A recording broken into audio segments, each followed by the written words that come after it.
hangisinin tür bakımından farklı olduğunu soruyor. Nasıl konaklar? Kaleye sırtını dayayan.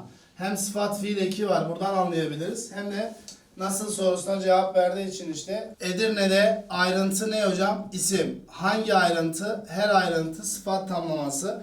4'e bakıyoruz. 4'te sıfat yok. Hocam birde ben fiilimsi göremedim. Doğru mu? Anneliğin de kimi açılardan bir meslek grubu sayılmasına rağmen onlardan birinin. Bir kere kadar nedir? Hocam? Kadar edattır. Şu ikincisi edat olacak. Doğru mu? Bakalım. Birinci cümlede sıfat fiil kullanılmıştır diyor. Anası mezar dikecekmiş ekleri. Neydi zarf fiillerimiz? Kenyalı Asiye Maden Dağı'nda inceyi barakladıkça. Nerede var?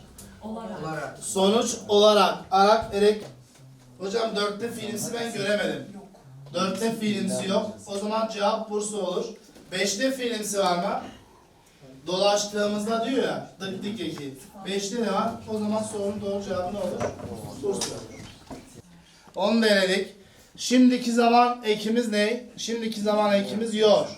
Mak'da, mek'de, ma'da, me'de ekleri. Sözcük, sözcük grupları ve cümleleri birbirine bağlayan sözcüklerdir. Nerede var?